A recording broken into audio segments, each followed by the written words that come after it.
Hola, buenos días. Espero que estén bien, que tengan un bendecido día, que sea de alegría y de paz allí donde estéis, disfrutando de este reposo y de la posibilidad que tenemos de estar en comunión con nuestro Padre. Hoy quiero compartir un escrito con vosotros que espero que sea de bendición, que nos ayude a llegar a todos al verdadero entendimiento. Cualquier cosa que crean que esté errada o que piensen que pueda ser de otra manera, pueden dejarlo en los comentarios para analizarlo, para meditarlo, con el buen espíritu de llegar todos al entendimiento, porque hay cosas que, que a lo mejor cuestan un poco de ver. Bueno, voy a leer.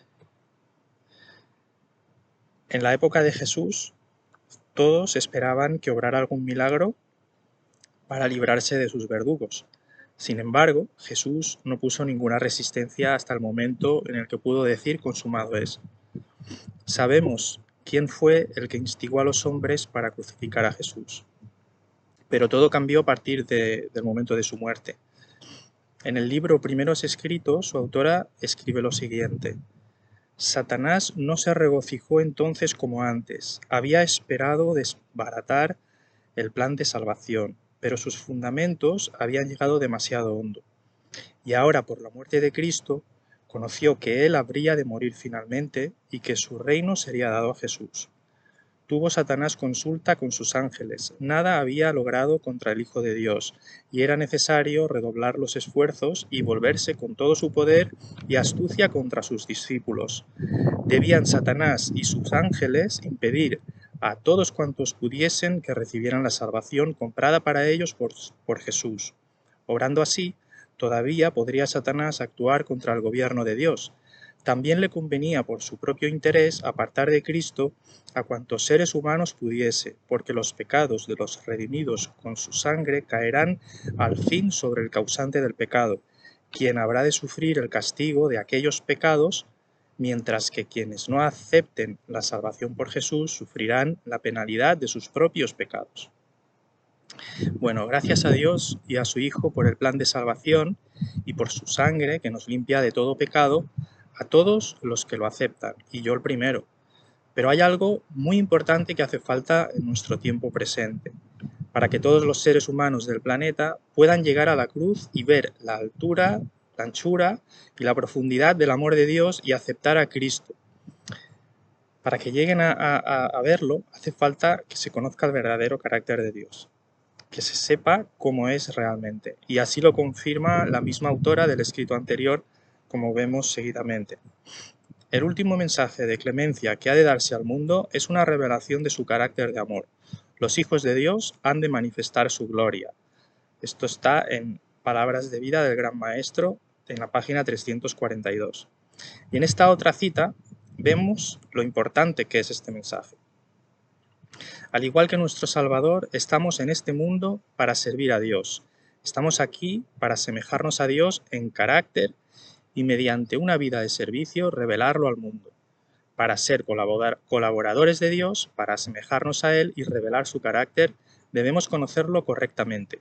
Debemos conocerlo tal como Él se revela. El conocimiento de Dios es el fundamento de toda verdadera educación y de todo verdadero servicio. Es la única protección real contra la tentación. Solo esto puede asemejarnos a Dios en carácter. Este es el conocimiento que necesitan todos los que trabajan por la elevación de sus semejantes.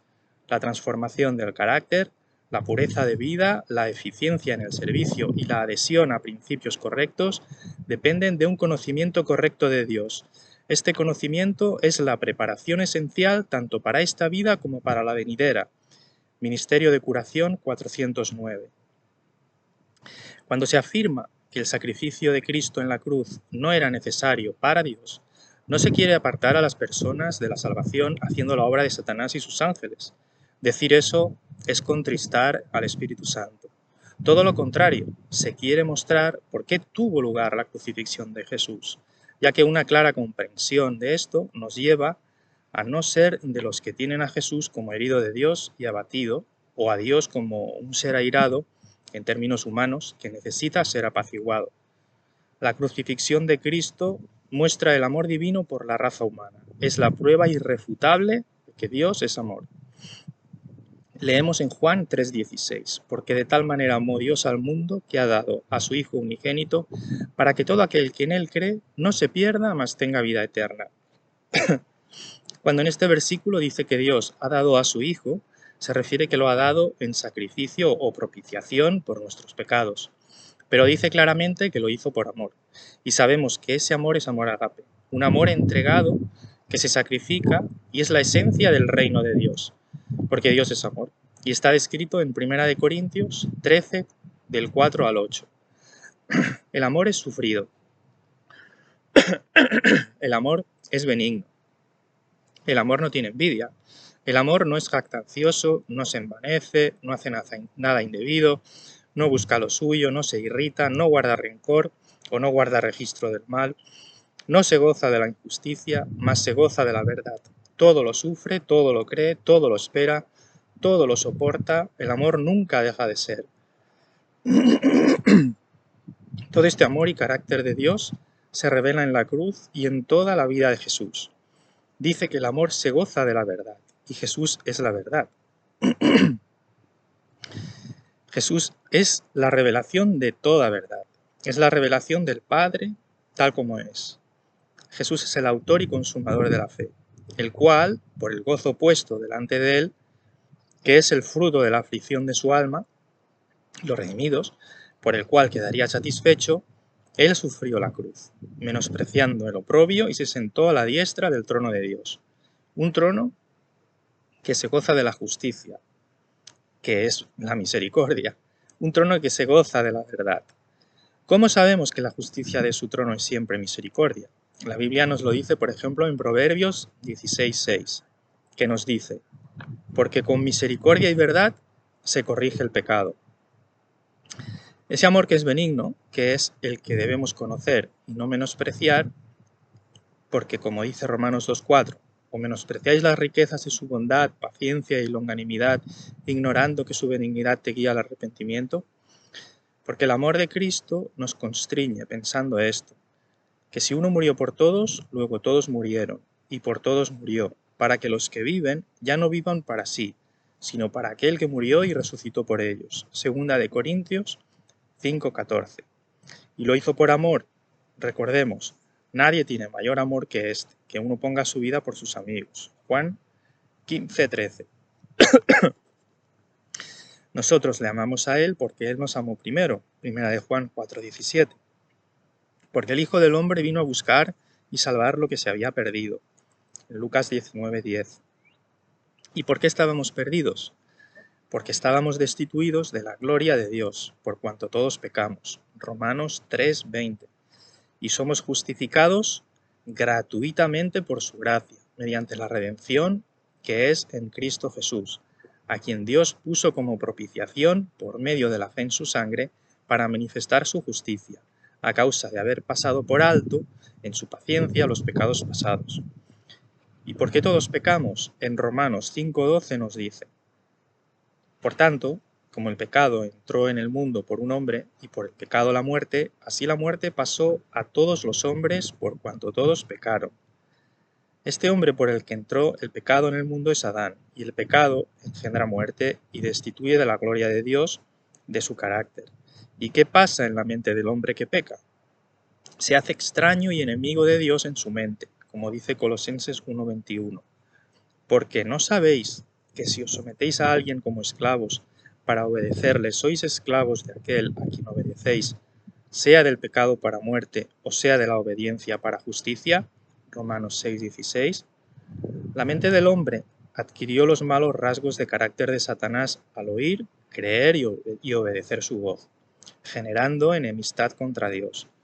Por eso Adán culpó a Dios y a la mujer de haber caído. Buscaba una expiación sustitutiva.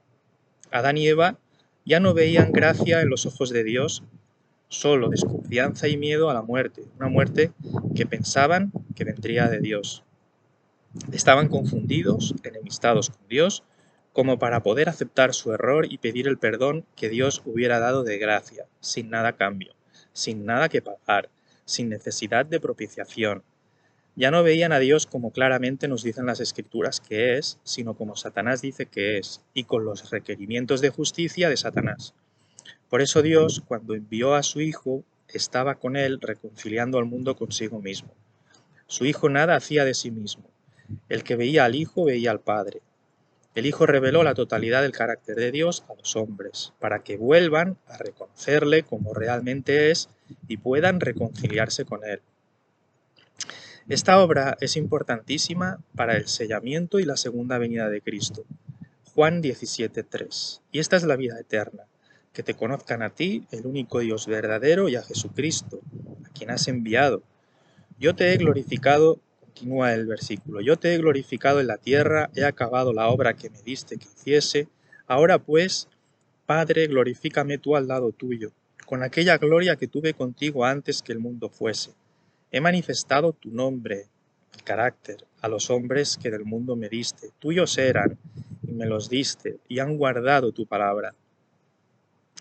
De aquí me gustaría que retengamos en la mente cuando dice, he acabado la obra que me diste que hiciese, sabiendo que todavía no había sido crucificado.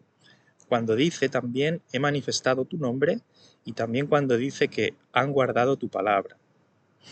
Ahora recordemos que las Sagradas Escrituras nos dicen que la verdad, la luz y la vida siempre prevalecen ante la oscuridad, la mentira y la muerte.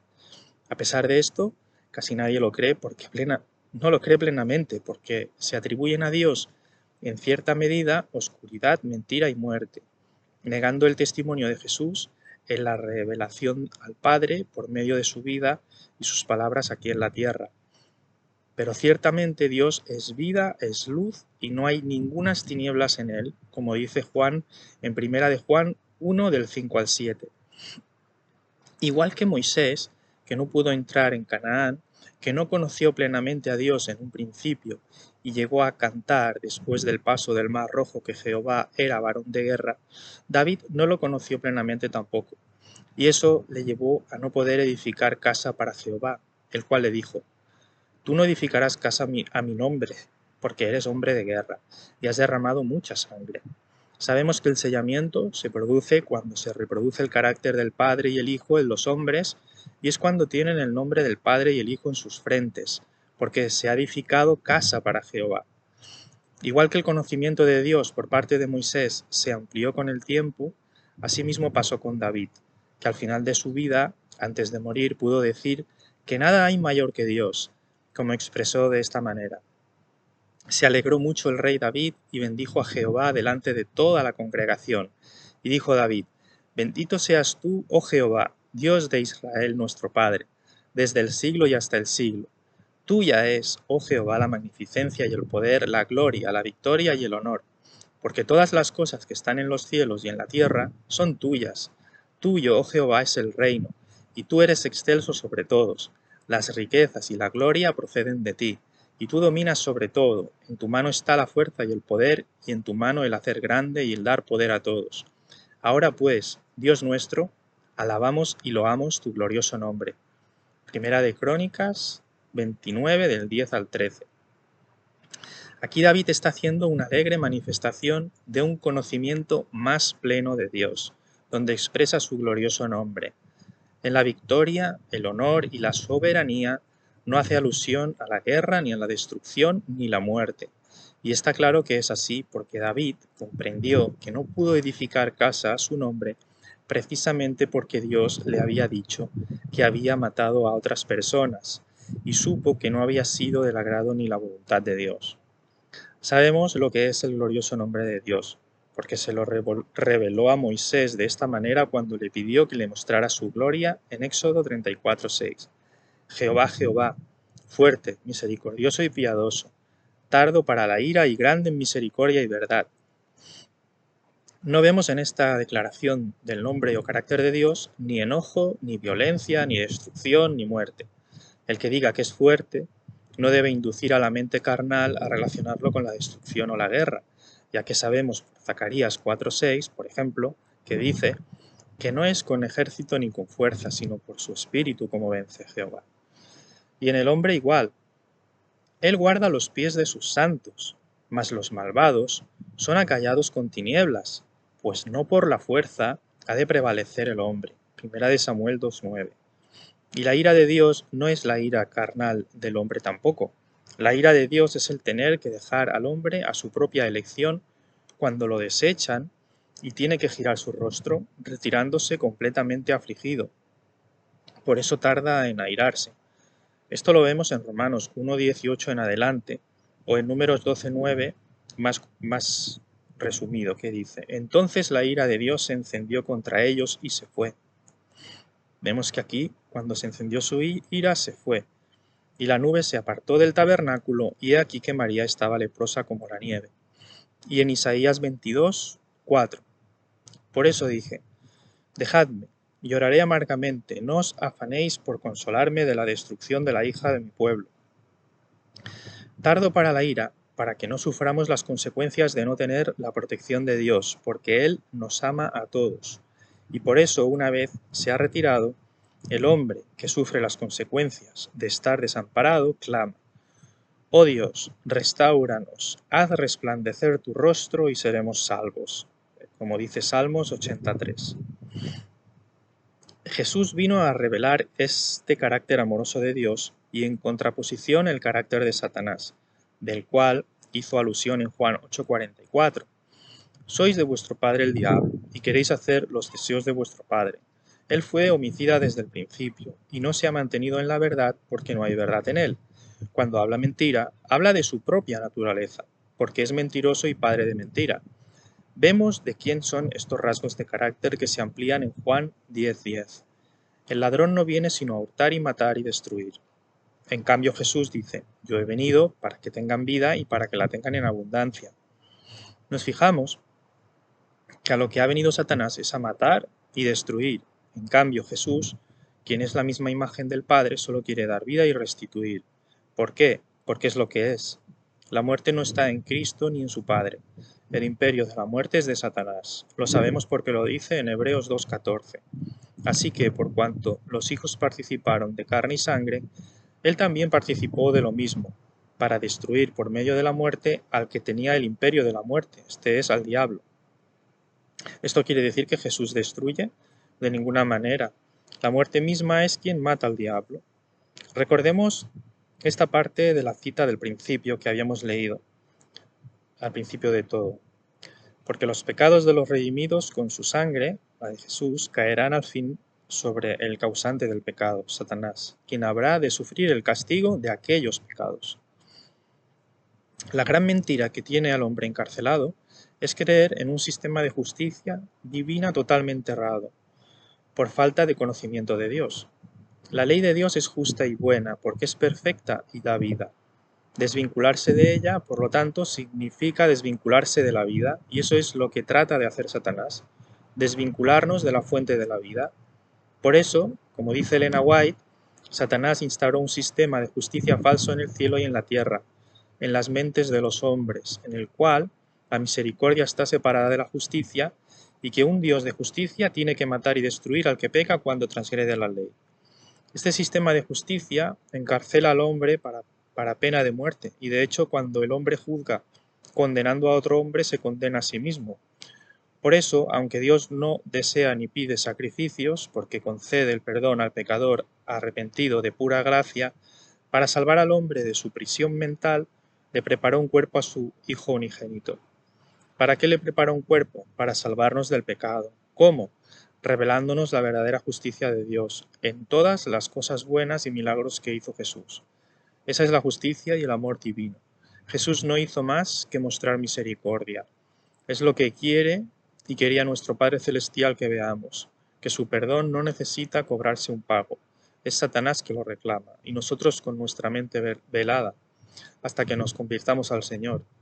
Y aún el hombre crucificando a Jesús, él siguió mostrando la justicia de Dios diciendo: Padre, perdónalos porque no saben lo que hacen. Y Jesús habla las palabras del Padre. En cambio, Satanás sí sabía lo que hacía, pero fue derrotado, él y su sistema de justicia, que es falso, porque la sangre de Jesús, que demanda Satanás, pagó por los pecados de los hombres. Porque Jesús, como dice la Biblia, es la cabeza del hombre, y si por un hombre entró el pecado, por un hombre sobreabunda la gracia salvadora a los que en él creen, a los que, a pesar de no conocer a Dios más plenamente, aceptan que ya se ha pagado con la sangre del Cordero y creen que son salvos. Jesús no es el precio pagado al Padre por nuestro perdón, sino que es el precio que el Padre pagó para llevarnos a una actitud de arrepentimiento, de manera que pudiera perdonarnos libremente. Y aquí hay que tener en cuenta, hay que mirar y verlo de esta manera, ¿no? Ojo, porque como hemos dicho antes, separarse de la ley de Dios trae muerte. El pecado paga con la muerte. No se puede tomar a la ligera y pensar que como Dios perdona libremente, no nos lo tenemos que tomar en serio. De ahí el temor a Dios y la expresión Dios no puede ser burlado. Con sabiduría se edifica la casa, con prudencia se afirmará, como dice Proverbios 24:3.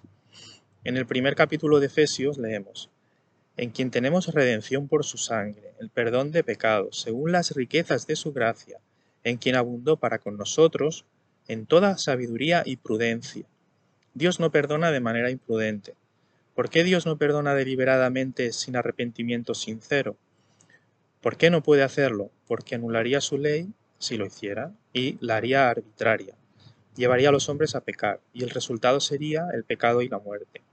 Sería simplemente Dios tomando el lugar del padre imprudente y malcriando a su hijo. Y por eso, porque no podía hacer eso, puso a Cristo para que fuera no la propiciación de la ira de Dios, sino la propiciación de nuestros pecados, para que Dios pudiera ser justo y aún el justificador de los que creen en Jesús, porque les quitaría los pecados si creyeran en Él, y entonces podría liberarlos y ser justo al hacerlo, porque no llevaría a nadie más al pecado al hacerlo. Su sabiduría es impensable para el hombre, Él ata todos los cabos y su palabra hace lo que Él quiere. Qué maravilla que tengamos un Dios de naturaleza y disposición a perdonarnos, que no guarda rencor, sino que da su propia vida en su Hijo para manifestar su amor y traernos de vuelta a Él, y darnos el poder de vivir su vida. Era necesario que su vida fuera revelada, y su vida divina impartida, para que pudiéramos vivir esa vida en la tierra, y eso es lo que hizo en Cristo. Satanás quedó expuesto ante todo el universo con sus mentiras respecto al carácter de Dios y su justicia. Ahora es necesario que el hombre en Cristo vea que Dios no mata ni destruye y pueda vencer cualquier ataque decidido de Satanás. Si vemos a Dios tal como es y entendemos su justicia, si hallamos gracia en sus ojos, Él puede bendecirnos. Si conocemos su nombre, Él puede bendecirnos. Esto lo vemos en la lucha de Jacob con el ángel de Jehová. Y Jacob le respondió: no te dejaré si no me bendices. Y el varón le dijo: ¿cuál es tu nombre? Y él le respondió: Jacob. En ese momento confesó su pecado de suplantador y venció. Tuvo que haber un arrepentimiento de corazón y recibió el nombre de Israel. Y pudo decir: declárame ahora tu nombre, que equivale a decir: muéstrame tu gloria. Y el varón le respondió: ¿por qué me preguntas mi nombre? Que equivale a decir: tanto tiempo hace que estoy con vosotros y no me has conocido. El que me ha visto a mí ha visto al Padre. ¿Cómo pues dices: muéstranos al Padre? ¿Y qué pasó? Que el varón lo bendijo, porque vio a Dios cara a cara y fue librada su alma. Esta secuencia de ver el rostro de Dios, de contemplar su gloria, de declarar su nombre, viendo su verdadero carácter misericordioso y su gracia en su rostro, siendo bendecido con un nombre nuevo que refleja el carácter de Dios, lo vemos en Números 6, del 25 al 27. Jehová haga resplandecer su rostro sobre ti, y tenga de ti misericordia, y Jehová alce sobre ti su rostro, y ponga en ti paz. Y pondrán mi nombre sobre los hijos de Israel, y yo los bendeciré. ¿Veis la secuencia? Es la bendición sacerdotal de Aarón y sus hijos, de parte de Jehová, para los hijos de Israel. Que Jehová haga resplandecer su rostro sobre ti, veas en Dios misericordia y te ponga paz. Y de esta manera los sacerdotes pondrán su nombre, su verdadero carácter, sobre los hijos de Israel, y Dios los bendecirá. Así es como Jacob vio a Esaú cuando venía a su encuentro. Puso a los niños y a las mujeres delante. Esaú preguntó quiénes eran y qué se proponía con los grupos con los que se había encontrado. Y Jacob respondió: el hallar gracia en los ojos de mi Señor. Hallar gracia en los ojos de nuestro Señor es lo que anhela nuestra alma. Jacob le dijo a Esaú: acepta mi presente porque he visto tu rostro, como si hubiera visto el rostro de Dios, pues que tanto favor me has recibido, con tanto favor. Esaú le dijo que ya tenía de todo, como Dios, que no necesita nada, aunque lo aceptó. Y Esaú dijo: anda, vamos, y yo iré delante de ti. Y Jacob fue a Sucot, y después llegó sano y salvo a Siquem, que está en la tierra de Canaán. La justicia es el fundamento de su trono, y la misericordia va delante de su rostro, es el fruto de esa justicia. Bienaventurados los que tienen sed de justicia, porque ellos serán saciados.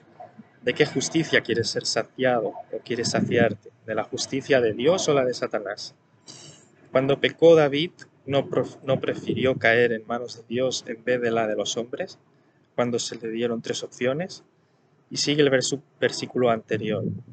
Bienaventurados los misericordiosos, porque ellos alcanzarán misericordia. Oh hombre, Él te ha declarado lo que es bueno, y ¿qué pide Jehová de ti? Solamente hacer justicia, y amar misericordia, y humillarte ante tu Dios. Miqueas 6:8. Porque Jehová es justo, y ama la justicia. El hombre recto mirará su rostro. Salmos 11:7. Y que hallará gracia, misericordia, que es la verdadera justicia de Dios. Aleluya. Él nos pide que amemos misericordia y Él dice que Él ama la justicia. Al fin y al cabo es lo mismo. Entonces, en Cristo Jesús tenemos vida eterna y todas las cosas, pero ¿por su sacrificio en la cruz, por su sangre muriendo o por su vida? En ambas, y ambas representan lo mismo, la vida de Cristo que nos da para que vivamos, porque la vida está en su sangre. Veamos qué dice Romanos 6:10. Porque Cristo, cuando aún éramos débiles, a su tiempo murió por los impíos. Ciertamente apenas morirá alguno por un justo. Con todo, pudiera ser que alguno osara morir por el bueno. Mas Dios muestra su amor para con nosotros, lo encarece, en que siendo aún pecadores, Cristo murió por nosotros. Pues mucho más, estando ya justificados en su sangre, por él seremos salvos de la ira. Porque si siendo enemigos fuimos reconciliados con Dios por la muerte de su Hijo, mucho más, estando reconciliados, seremos salvos por su vida. Aquí se nos muestra que Cristo murió por los impíos y que apenas morirá alguno por un justo, que estamos reconciliados por su sangre, pero mucho más, ya estando reconciliados, seremos salvos por su vida. Está claro que no hay justo uno, según Romanos 3, 10 y 11, pero esto es en el viejo pacto. En el nuevo pacto, aparte de la ley, se ha manifestado la justicia de Dios, que justifica a los que creen en su sangre, que representa su vida, porque en la sangre está la vida, y también a los que creen en su palabra, que es espíritu y es vida. Jesús dice: yo soy el buen pastor y conozco a mis ovejas, y las mías me conocen, así como el Padre me conoce, y yo conozco al Padre, y pongo mi vida por mis ovejas. Pero Jesús dice: también tengo otras ovejas que no son de este redil, las que no oyen su voz y le siguen, sino que le crucifican. Aquellas también debo traer. ¿Cómo? Ahora lo vemos. Y oirán mi voz, y habrá un rebaño y un pastor, uno solo. Por eso me ama el Padre, porque yo pongo mi vida para volverla a tomar. ¿Cómo las traes? Siendo levantado como la serpiente en el desierto, con la crucifixión, engendrados de sangre, dando vida por muerte, venciendo con el bien al mal. Entonces, una vez atraídos, oirán su voz. Morirá alguno por el justo, como decía el versículo anterior de Romanos. En la Biblia se nos dice que si oímos su voz o su palabra y la guardamos su pacto, Dios pondrá sus leyes en nuestras mentes y corazones, siendo hechos justos y santificados, sin necesidad que nadie muera por ellos en sus mentes. ¿Morirá alguno por el justo? Serán hechos hijos de la promesa. Lo vemos en la alegoría de Sara y Agar, que dice: porque está escrito que Abraham tuvo 2 hijos, uno de la esclava, el otro de la libre. Pero la esclava nació según la carne, mas el de la libre por la promesa, lo cual es una alegoría, pues estas mujeres son los 2 pactos. El uno proviene del monte Sinaí en Arabia y corresponde a la Jerusalén actual, pues esta, junto con sus hijos, está en esclavitud, la esclavitud de la muerte. Mas la Jerusalén de arriba la cual es madre de todos nosotros, es libre. Así que, hermanos, nosotros como Isaac somos hijos de la promesa. Como entonces el que había nacido según la carne perseguía al que había nacido según el Espíritu, así también ahora. Los que reciben su palabra, que es espíritu y es vida, no son engendrados de sangre ni carne. Leemos en Juan 1, 12 y 13. Mas a todos los que le recibieron, a los que creen en su nombre, les dio potestad de ser hechos hijos de Dios, los cuales no son engendrados de sangre, sacrificio de Cristo, ni de voluntad de carne, ni de voluntad de varón, sino de Dios. Leemos en Hechos 26, 18. Para que abra sus ojos a fin de que se conviertan de la oscuridad a la luz y del dominio de Satanás, la muerte, a Dios, la vida, para que reciban por la fe en mí, en mi sangre, en la cruz que es mi vida que os doy, el perdón de pecados y herencia entre los que han sido santificados. Todos son hechos uno. Los que creen en su sangre se unen a los que oyen su voz y creen en su nombre. Es decir, este grupo o redil que estaban en oscuridad por un velo, reciben herencia entre los del otro redil, los santificados. ¿Quiénes son estos santificados? Vamos a ver Éxodo 19 del 5 al 6. Ahora pues, si diereis oído a mi voz y guardareis mi pacto, vosotros seréis mi especial tesoro sobre todos los pueblos, porque mía es toda la tierra, y vosotros me seréis un reino de sacerdotes y gente santa. Estas son las palabras que dirás a los hijos de Israel. Los que creen en su nombre guardan su pacto y son hechos santos e hijos de Dios, dejando de ser engendrados de sangre, sacrificio de Cristo. Pasan del atrio al lugar santísimo. Se descorre el velo. Oh Jesús, tu camino está en el santuario. Los que salen de la oscuridad a la luz, del dominio de Satanás al dominio de Dios, son estos. Leamos primero Lucas 22, 53.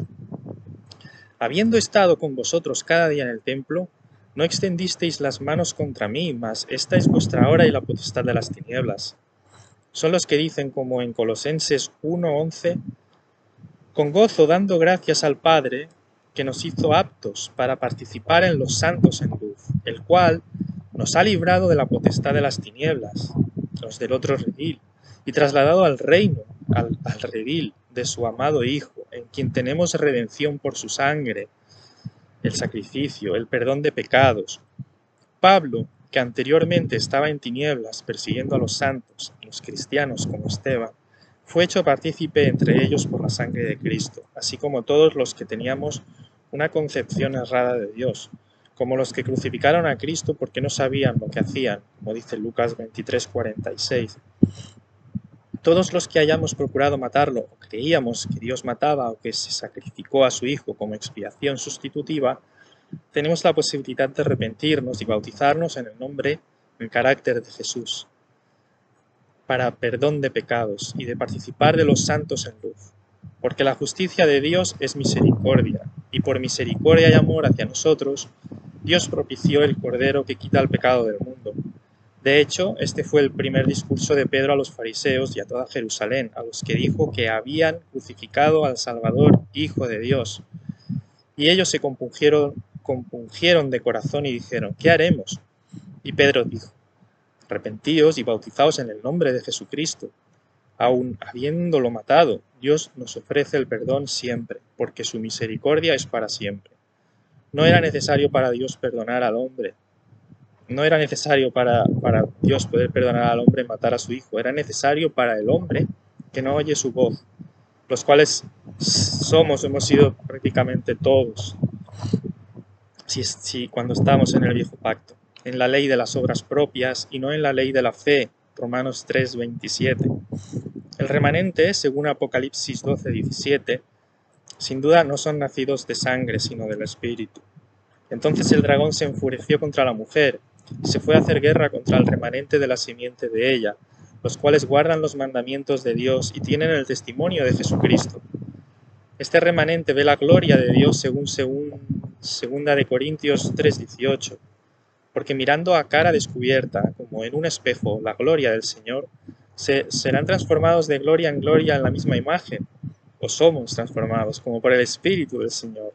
Al conocer su nombre, recibirán la bendición, resplandecerá su rostro sobre ellos y hallarán gracia en sus ojos y vivirán de toda palabra que sale de la boca de Dios.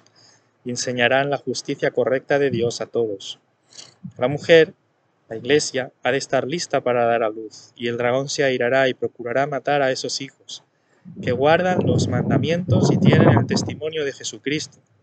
Así lo representó Herodes cuando se enteró que había nacido el Mesías, o el faraón que no conoció a José y la bondad del Dios vivo, que quiso matar a todo varón nacido porque dijo: este pueblo es más fuerte que nosotros, vaya a ser que se junte contra nosotros.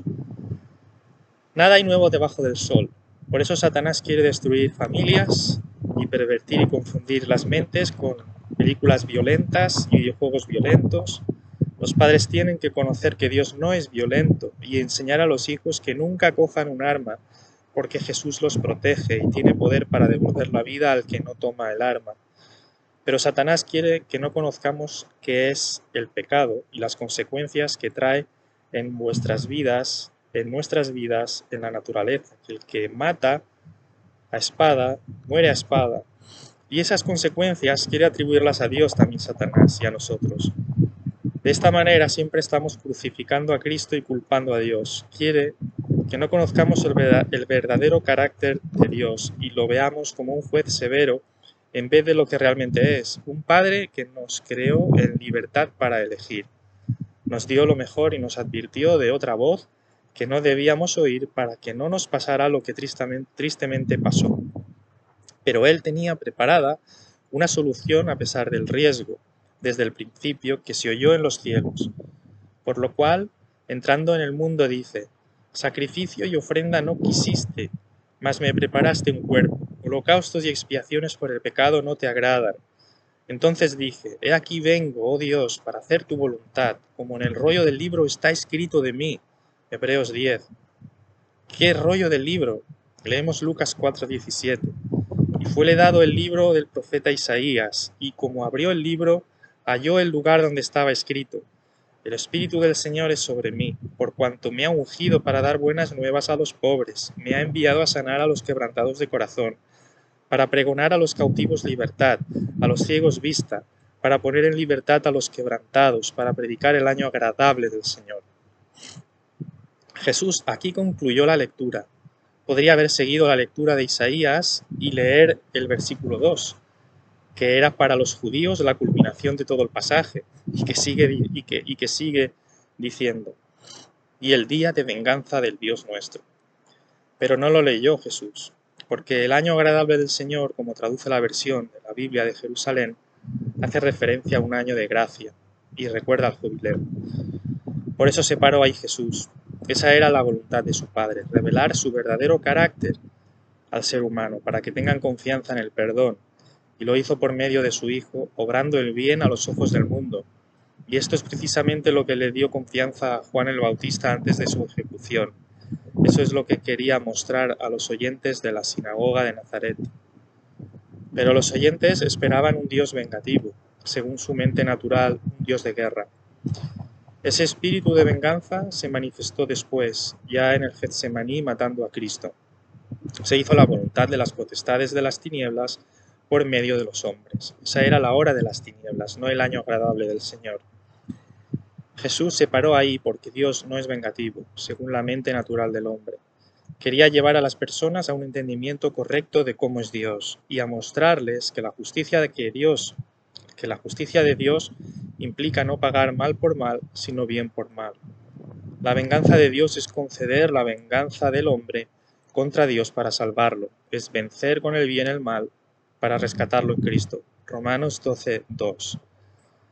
Con la muerte de Jesús en la cruz, la justicia carente de misericordia fue desmentida. Leemos esta cita inspirada. La justicia y la misericordia estaban apartadas, opuestas la una de la otra, separadas por un enorme abismo. El Señor nuestro Redentor revistió su divinidad de humanidad y puso en evidencia en favor del hombre un carácter sin mancha ni contaminación.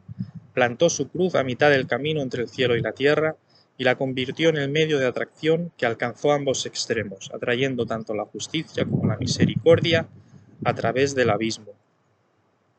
Las iniciales de la cita están en un libro que son HHD 2452.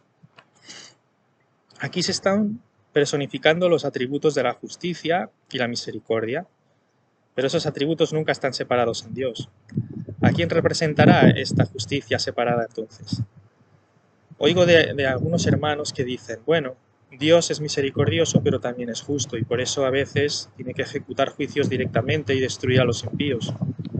Pero vamos a ver, a pesar de que la sierva del Señor dijo que los juicios no vendrían directamente del Señor, pero vamos a ver a quién está representado como la justicia separada. En la siguiente cita, la misma escritora dice, la justicia se movió de su exaltado trono y con todos los ejércitos del cielo se acercó a la cruz. Allí vio uno igual a Dios, cargando el castigo por toda injusticia y pecado. Con perfecta satisfacción, la justicia se inclinó en reverencia ante la cruz, diciendo basta. MS 94, 1899. Podríamos pensar que hace referencia a Dios, pero si fuera Dios, hubiera dicho, allí vi uno igual a mí. Además, Dios no se inclina en reverencia ante nadie. Ellen White en aquel entonces no lo reveló abiertamente, como otros profetas no revelaron otras cosas porque no era el momento. Esta justicia carente de misericordia es la justicia que instauró Satanás desde su trono exaltado, que se describe en Isaías 14:13, pero que en la cruz Cristo desenmascaró como falsa, ya que él justificó con misericordia en la cruz al que en él cree. Y la justicia de Satanás cayó como un rayo del cielo a la tierra. Uno de los pecados más grandes es creer que Dios es homicida. Leamos esta cita. En esto consiste el amor, no en que nosotros hayamos amado a Dios, sino en que Él nos amó a nosotros y envió a su Hijo en propiciación por nuestros pecados. Aquí hay una declaración que define el propósito del Señor hacia un pueblo corrompido e idólatra. ¿Cómo podré abandonarte, oh Efraín? Te entregaré yo, Israel. ¿Cómo podré yo hacerte como Adma o ponerte como a Zeboim? Mi corazón se conmueve dentro de mí, se inflama toda mi compasión. ¿Tendrá que abandonar Dios a un pueblo en favor del cual ha hecho algo tan grande, a saber, dar a su Hijo unigénito, la expresa imagen de sí mismo? Dios permite que su Hijo sea entregado por nuestras ofensas. Él mismo asume los atributos del juez frente al portador del pecado, despojándose de las amorosas características de un padre. Dios envió a su Hijo para ser propiciación por nuestros pecados, porque no podíamos creer que podíamos ser perdonados sin que alguien muriera. En la cita dice que Dios lo permitió. ¿Por qué? Porque el hombre lo necesitaba. Dios asume el carácter de un juez porque el hombre lo ve como un juez, en vez de lo que es, un padre. En esta cita del conflicto de los siglos leemos: vemos su carácter en sus manifestaciones misericordiosas y comprendemos como nunca antes el significado del apelativo conmovedor Padre Nuestro. Es una cita del conflicto de los siglos. Dios no puede hacer más que asumir el carácter de un juez cuando hemos decidido que así sea. Jesús dice en Juan 5:22, mi Padre a nadie juzga ni condena. La suposición es del hombre. Dios siempre es un Padre que perdona abiertamente al que quiere. Acordémonos de la parábola del Hijo Pródigo. Sigamos leyendo. Al principio de la gran controversia, Satanás había declarado que la ley de Dios no podía ser obedecida, que la justicia no concordaba con la misericordia. ¿Qué significa eso? ¿Se oponen entre sí? ¿Cómo se oponen entre sí? Misericordia significa dar vida al pecador, justicia significa dar muerte al pecador. Son inconsistentes, no se pueden reconciliar. Satanás es quien sugirió esta idea. Sigue diciendo la cita, y que si la ley había sido violada, era imposible que el pecador fuese perdonado. ¿Por qué Satanás dijo esto? Porque quería destruir la ley de Dios al decir que la ley era inconsistente. Le sugiere a Dios que su ley no sirve. Luego dice, cada pecado debe recibir su castigo, sostenía insistentemente Satanás. Esta declaración y su autor separan la misericordia de la justicia. Cuando Dios exaltó a su Hijo y lo hizo igual a sí mismo, ¿quién se sintió agraviado por eso? Satanás. Él sintió que era necesario hacer justicia y la única manera que tenía Dios de arreglarlo era matar a su Hijo. Eso era lo único que Satanás aceptaría, el homicida desde el principio. Y sigue la cita. Y si Dios remitía el castigo del pecado, no era un Dios de verdad y justicia. Cuando los hombres violaban la ley de Dios y desafiaban su voluntad, Satanás se regocijaba. Declaraba que ella demostraba que la ley de Dios no podía ser obedecida, el hombre no podía ser perdonado, por cuanto él mismo, después de su rebelión, había sido desterrado del cielo. Satanás sostenía. Pero Satanás nunca buscó el perdón, porque no creía en el perdón. Podría haber sido perdonado, pero no lo creyó. Y esta es la prisión de Satanás, es el sentimiento de condenación y que no puede ser perdonado. Cuando los juicios caen sobre el hombre, sabiendo que hemos pecado, Satanás nos recuerda su sistema de justicia al oído. No puede ser perdonado. Y la cita termina diciendo: por cuanto él mismo, después de su rebelión, había sido desterrado del cielo, Satanás sostenía que la familia humana debía quedar privada para siempre del favor de Dios. Insistía en que Dios no podía ser justo y al mismo tiempo mostrar misericordia al pecador. Esto está en el Deseado de todas las gentes, 709.5. Y esto no es cierto, porque una parte de los ángeles rebeldes volvió a Dios, sin sacrificio. Esta declaración de la justicia falsa le condena a él mismo, a Satanás, como leemos en más citas de la Escritura. Satanás era juzgado por su propia idea de justicia. Fue su demanda que cada pecado tuviera su castigo. Esto está 5 PC 1087.4. Y si Dios remitiera el castigo, dijo, no sería un Dios de verdad ni de justicia. Satanás se enfrentará al juicio que él dijo que Dios debía ejercer. Manuscrito 111, 1897 y 5 PC 1087.4. ¿Por qué saldrá fuego del medio de Satanás para quemarlo y destruirlo? Como está en Ezequiel 28:18. Porque eso es lo que Satanás exigió. Las propias mentiras de Satanás lo atrapan y lo dejan recibir su castigo. Jesús dijo en Mateo 7:2, porque con el juicio con que juzgáis seréis juzgados, y con la medida con que medís os será medido. Como el hombre ha creído la mentira, Dios, para salvarnos, ha de tratar con nosotros donde estamos, y tuvo que entregar a su Hijo. Dios es un Dios de misericordia, y la justicia de Dios es hacer misericordia, y esto es lo que Dios hizo. Dios condesciende con el hombre, y esto lo hemos visto en un vídeo anterior que compartí sobre Dios acompañando al hombre cuando decide tomar la espada.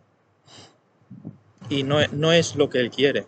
Pero si el hombre se piensa que se hace justicia con la espada, él no tiene más remedio que acompañarnos para mostrarnos que ese no es el camino, al sufrir y comprobar las consecuencias que traen. Cuando Finés levita hizo su justicia con su jabalina atravesando a Zimri y Cozbi, y los levitas hicieron su justicia a la orden de Moisés y no de Jehová, con su espada, matando como a 3000 hombres en la adoración al becerro de oro, no estaban aplicando la justicia de Dios. Y esto lo sabemos porque ya lo profetizó Jacob antes de morir cuando dijo, siendo palabras de Dios en sus labios: Simeón y Leví son hermanos, armas de iniquidad sus armas. En su consejo no entre mi alma, ni mi espíritu se junte en su compañía, porque en su furor mataron hombres, y en su temeridad desjarretaron todos. Maldito su furor que fue fiero, y su ira que fue dura. Yo los apartaré en Jacob y los esparciré en Israel. Aquí vemos las consecuencias de su justicia, de lo que hicieron. Fueron apartados y esparcidos. Cuán importante es conocer a Dios y su justicia para no hacer lo que no es su voluntad. Oír su voz y guardar sus palabras es lo que Él quiere de nosotros, confiar en que Él, por medio de Cristo, lo hará en nosotros por su Espíritu.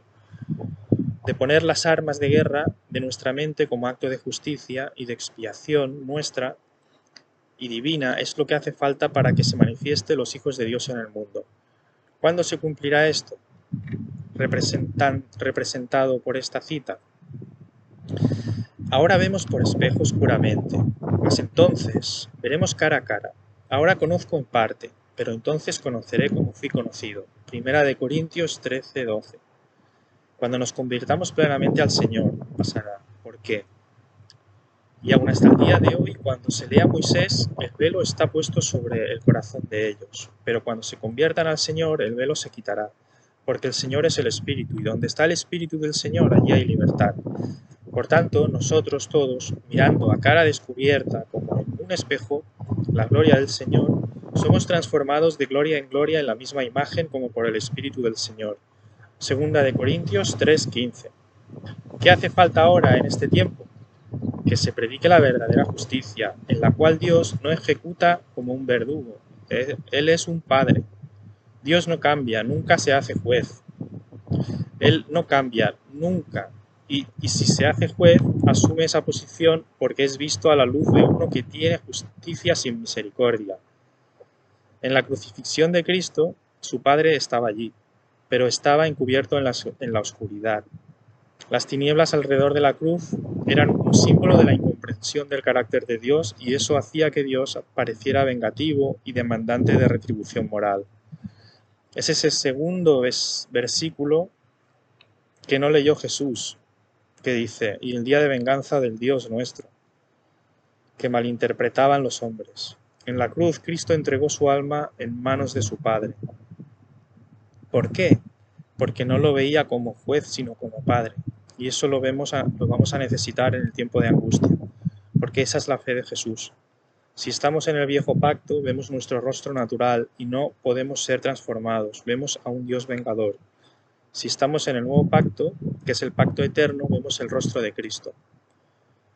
Esperamos, como toda la creación, que nazcan esos hijos de Dios, como Zacarías esperaba hijo, anunciándole el ángel que habría gozo y alegría, no beberán ni vino ni sidra y serán llenos del Espíritu Santo, y harán que muchos de Israel se conviertan al Señor, porque se les caerá el velo, y harán volver los corazones de los padres a los hijos y de los rebeldes a la prudencia de los justos, para preparar al Señor un pueblo bien dispuesto.